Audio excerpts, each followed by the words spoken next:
Hi there, we are group number 1, and our topic is about Taipei's Japanese architecture and historical and cultural attractions. So, let's start it. First, we arrive at National Taiwan University, formerly known as Taihoku Imperial University during the Japanese colonial period. Established in 1928, after the end of World War II, with Japan's surrender and the recovery of Taiwan, on November 15th of the same year, our government completed the takeover of Taihoku Imperial University and restructured it as National Taiwan University, with Dr. Luo Zongluo serving as its first president. As it was established during the Japanese colonial period, many of the buildings on the campus are in Japanese architecture style. Among them, the NTU History Museum is the most famous. It was formerly the library of Taihoku Imperial University. Despite undergoing 5 expansions, NTU Library still faces issues with insufficient space for its collections. Additionally, the old buildings were not conducive to the development of library automation projects.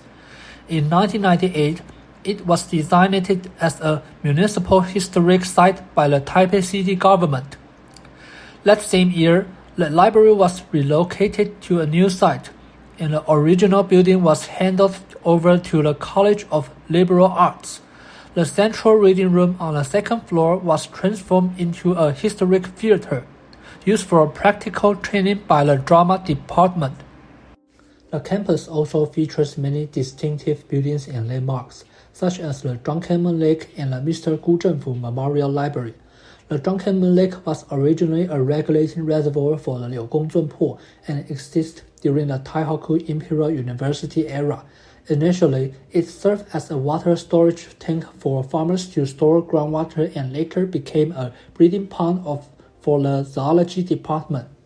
In a post-liberation period in the year 1972, marked a significant change for the Drunkenman Lake area. Designed by Mr. Pan Huangrong, the lake took on its current free pool shape. The large pool is connected to the Liugongzun, and the free pools are interconnected by waterways, ensuring good drainage. However, in the future, due to change in the course of the Liugongzun to Xiaoyanling Road, the lake relies on rainwater and groundwater replenishment. Gu Zhenfu Memorial Library of the College of Social Science at National Taiwan University was designed by the world-renowned architect Toyo Ito, employing the concept of natural laws in its design. The unique open-stack reading room resembles a forest with 88 tree-like columns arranged in accordance with the spiral growth curves found in nature. 130 uniquely shaped skylights on the roof allow natural light to penetrate the interior, creating rich variation of light and shadow throughout the day and night, thus establishing an atmosphere for reading that closely mimics nature. The next attraction will be reached by bus to Chinan Street. During the Japanese colonial period, Chinan Street was known as Zhaoheding and served as a residential area for professors of Taihoku Imperial University. Later, it was mainly used as residence for professors of National Taiwan University. Due to its architectural, cultural, and ecological significance, a preservation movement for Chinan Street was initiated by the community in 2003. The most famous building on Chinan Street is the Chinan Tea House, originally commissioned by Professor Zhuangsi Wantailang, a historian at Taihoku Imperial University. It was constructed by Japanese craftsmen using hinoki and cedar wood. After the administration of the tea house was transferred to National Taiwan University in 1949, it was allocated as the residence of Professor Hong Yaoxun, head of the philosophy department. After being vacant for 20 years, the Dunhuang Gallery took over the renovation, giving rise to the Chinan Tea House as it stands today. During lunchtime, you can enjoy lunch and afternoon tea at Chinan 76, located on Chinan Street. Chinan 76 features a design that combines Japanese and Western elements. With the beginning of the Westernization movement known as the Mingzhi Restoration, Japanese people start embracing Western civilization. Gradually, integrating traditional Japanese architecture into Western-style living spaces. The homes of professors from Taihoku Imperial University, located in Zhaoheding, mostly adopted a blend of Japanese and Western architectural styles, retaining traditional Japanese elements while incorporating the advantage of European-style architecture. Another attraction in the Chinan Street area is the Kimachi Japanese-style residential complex, built during the Japanese colonial era in Taipei's Kimachi district. These residences were for middle-class government officials and were constructed during the Zhaohe period. The Japanese residents in the Kimachi were allocated to employees of the Forestry Department of the Taiwan Governor-General's Office, and were collectively referred to as Kimachi Lokujo Street at that time. At the end of the first day, dinner time is spent freely exploring the Gongguan Night Market, which is located near National Taiwan University and boasts numerous food stalls. On the second day, our first destination is the Taiwan Literature Base located on Chinan Street. Chinan Street, where the Taiwan Literature Base is situated, is currently the largest and best preserved Japanese-style residential area in Taipei. It compares 7 historic buildings during the Qing dynasty.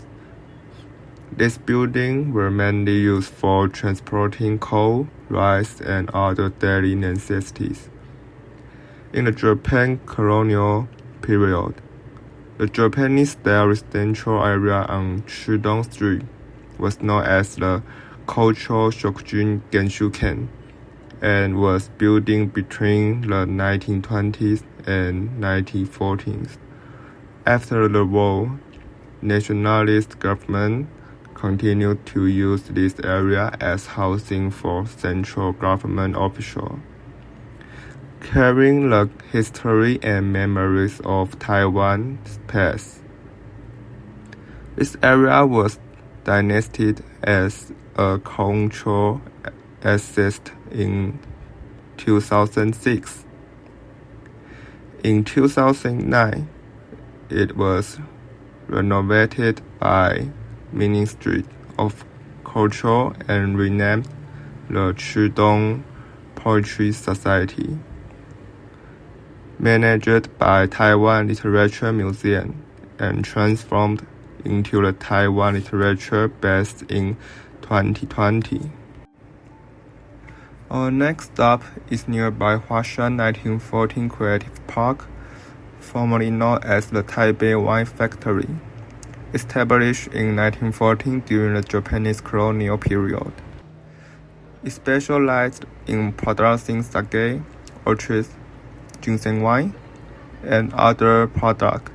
After World War II in 1945, it was taken over by nationalist government and renamed the Taipei Liquor Factory under the Taiwan Provincial Monopoly Bureau. In 1987, the first liquor factory in Taipei was relocated to Taoyuan, and the old factory remained vacant until 1997, when it was revitalized by various professionals from different fields, evolving into today's Huashan 1914 Creative Park.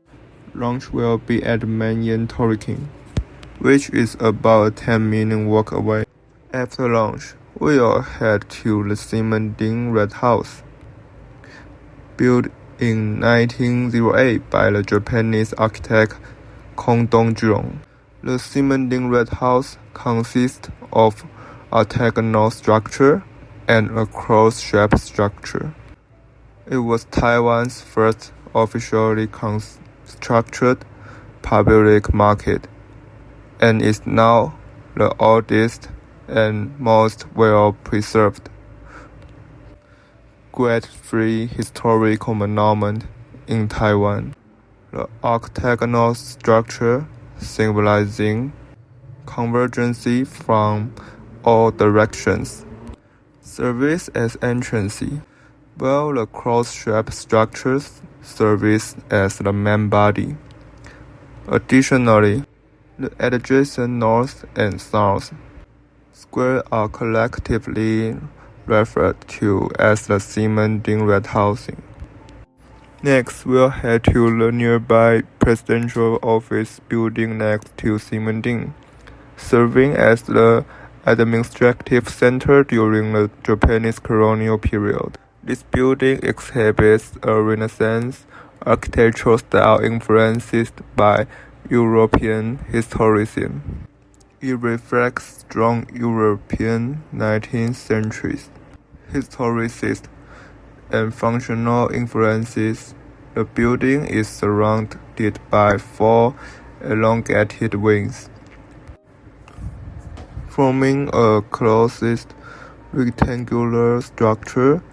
The rich central wings house the main axis, dividing the rectangular building into 2 courtyards. In the center of the main facade, there is a tube soaring up to 67 meters, making it one of the tallest and most prominent buildings in the Taiwan at that time. As the administrative center representing colonial authorities, the Governor General's office combined Western architectural modernization and efficiency concepts. It also incorporated the axial layout concept from Eastern architecture to emphasize the image of colonial authorities. At dinner time, we'll head to the pedestrian area in Ximending for dinner. On the last day, we arrived at Dadaocheng. In 1853, a conflict erupted in Mongjia, causing the weaker, named Dadaocheng Pai, to flee north. The veteran settled in Dadaocheng, an area along the bank of Danshui He, which was the vast field used for driving grains. The rise of Dadaocheng's closing to the tea industry. In 1860, the sign of the Treaty of Tianjin forced the Qing dynasty to open on the Danshui as a trading port, leading to influx of foreign furs and shops. British merchant John Dodd came to Taiwan to investigate chamber production, but unexpectedly discovered that Taiwan was highly suitable for growing tea. He then introduced the tea seedlings from Fujian Anxi, intends to build a tea processing factory in Mongjia. However, due to extremely landophobia in Mongjia at that time, conflict arose repeatedly, forced Dodd to establish the tea factory in the northern area of Dadaocheng instead. Subsequently, many foreign firms and Fujian's tea merchants set up the tea factory in Dadaocheng, forming 2 major economic centers, South Mongjia and North Dadaocheng. Liu Yunchuan decided to build Taipei City between the 2 economic centers. However, due to the sedimentation in the river channel near Mongjia and their exclusivity, the overall economic focus shifted to Dadaocheng. Dadaocheng was not only the economic center of Taiwan during the Japanese colonial period, but also its culture and political hub. The prosperity of the economy directly spurred the vibrant development of entertainment, attracting a number of theaters from the north and south ranges. Various local operas, street performers, temples, and song arts flourished in this area. During the Japanese colonial period, the theater invested by the Jingji Tea House in 1924 was the most renowned at that time. Previously, areas like Mongjia, Daxiaotou, and Dadaocheng were known as the theatrical nest, Xichao, or the musical den, Xiku, of the Taipei. From the Grove puppetry, Taiwanese opera, and traditional Chinese opera to the Peking opera, There was a diverse array of article German, fostering a flourishing environment for the traditional theater development. Theater was no longer exclusive to the upper class. It integrated local style with foreign culture, leading to the localization of theater and upswing in the unprecedented new trend in the Taiwanese theater. This is the end of our trip. Hope we can see you next time. Bye bye.